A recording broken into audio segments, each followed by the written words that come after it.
Assalamualaikum warahmatullahi wabarakatuh. Perkenalkan, nama saya Nur Hafifah dari kelas 1C TKI dengan NIM 43225061. Jadi di sini saya akan menjelaskan tentang materi dinamika. Jadi apa sih itu dinamika? Jadi dinamika adalah cabang ilmu fisika yang mempelajari hubungan antara gaya dan gerak suatu benda. Artinya, dinamika menjelaskan mengapa benda bisa bergerak, berhenti, atau berubah arah, yaitu karena adanya gaya yang bekerja pada benda.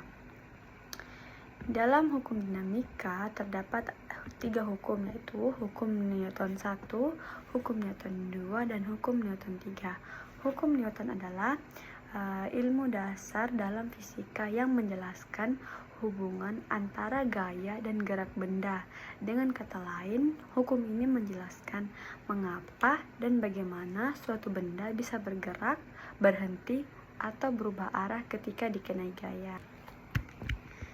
Yang pertama itu hukum Newton 1 dengan bunyinya setiap benda akan tetap diam atau bergerak lurus beraturan kecuali ada gaya luar yang bekerja mengubah keadaannya.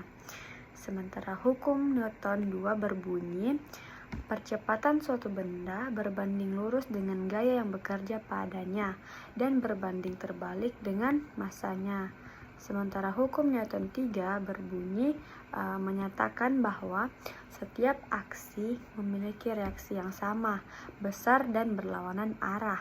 Artinya, jika benda A memberikan gaya pada benda B, maka benda A juga memberikan gaya yang sama besar, namun berlawanan arah pada benda B. Jadi, dalam hukum dinamika terbagi beberapa jenis gaya. Yang pertama itu adalah gaya berat. Gaya berat adalah gaya gravitasi yang bekerja pada setiap benda yang bermassa di permukaan bumi atau planet. Gaya ini selalu mengarah ke pusat bumi secara vertikal ke bawah dengan rumus W sama dengan mg, di mana W adalah gaya berat Newton, sementara m adalah massa benda, dan g adalah percepatan gravitasi, di mana nilai gravitasi adalah 9,8 m per s kuadrat atau 10 m per s kuadrat. Karakteristik gaya berat adalah gaya berat tidak pernah nol selama benda masih bermassa dan nilainya bergantung pada lokasi karena gravitasi bervariasi di berbagai tempat di bumi. Jadi yang kedua adalah gaya normal. Gaya normal adalah gaya sentuh yang diberikan oleh permukaan kepada benda yang menekannya. Gaya ini selalu bekerja tegak lurus terhadap permukaan kontak dengan rumus N sama dengan mg pada permukaan horizontal tanpa gaya tambahan, di mana N itu adalah permukaan miring sama dengan mg cos theta. Dan karakteristik gaya normal adalah hanya ada ketika ada kontak. Besarnya gaya normal bergantung pada beban yang ditekankan pada permukaan. Gaya normal tidak dapat menarik, hanya dapat mendorong. Yang ketiga adalah gaya gesek, di mana gaya gesek adalah gaya yang melawan gerakan relatif antara dua permukaan yang bersentuhan. Gaya ini sangat penting dalam kehidupan sehari-hari dan selalu bertentangan dengan arah gerak benda. Jadi gaya gesek itu selalu bertentangan dengan arah gerak benda. Gaya gesek statis. Gaya gesek yang bekerja saat benda masih diam dengan rumus Fs sama dengan mu s dikali n. Nilai maksimalnya bergantung pada koefisien gesek statis. Gesek kinetis. Gesek gaya yang bekerja saat benda sudah bergerak dengan rumus Fk sama dengan mu k dikali n. Koefisien gesek kinetis umumnya lebih kecil dari mu s. Yang keempat adalah gaya tegangan. Gaya tegangan adalah gaya yang dimiliki tali, kawat, atau kabel ketika ditarik oleh benda di dua ujungnya. Gaya ini bekerja sepanjang tali yang selalu menarik benda ke arah tali. Karakteristik gaya tegangan adalah besarnya tegangan sama di seluruh panjang tali atau tali ideal. Yang kedua itu tegangannya selalu menarik, tidak dapat mendorong. Yang ketiga, arah tegangannya selalu menyusur tali menjauhi dari benda. Yang keempat, pada tali yang melewati katrol ideal, tegangannya tetap sama di kedua sisi. Yang kelima adalah gaya kontak. Gaya kontak adalah gaya yang terjadi ketika dua benda saling menyentuh secara langsung.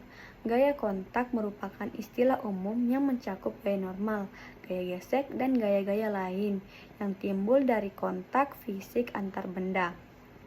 Sifat gaya kontak adalah hanya ada ketika terjadi sentuhan langsung antara benda, tidak dapat bekerja jarak jauh melalui ruang kosong.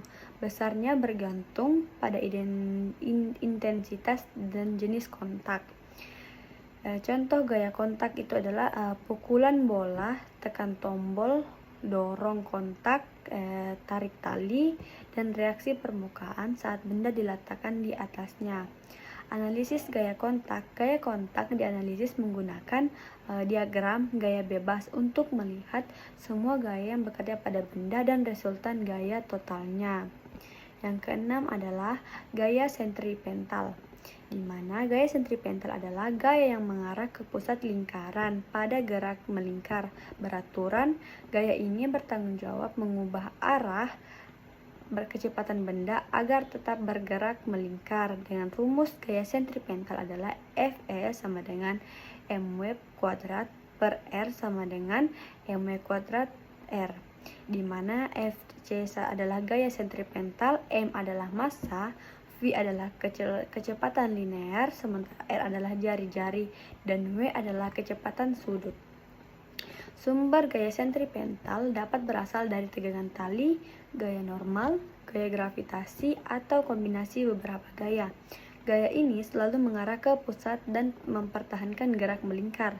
Sementara gaya tanpa sentripetal adalah jika gaya sentripetal hilang, benda akan bergerak lurus sesuai hukum 1 Newton, meninggalkan lintasan melingkar dan bergerak tangensial.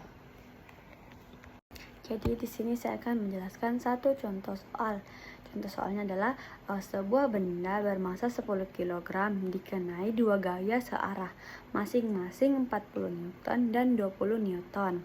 Hitunglah percepatan benda. Di sini ditanyakan adalah percepatan bendanya. Jadi kita masukkan rumusnya adalah A sama dengan sigma F per M. Jadi sigma F-nya itu sama dengan 40 ditambah 20 sama dengan 60 Newton.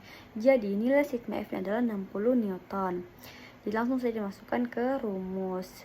A sama dengan sigma F per M. Sigma F-nya adalah 60, M-nya adalah 10 kg. Jadi 60 dibagi 10 sama dengan 6 M per S kuadrat. Jadi jawaban percepatannya adalah 6 M per S kuadrat. Bye-bye.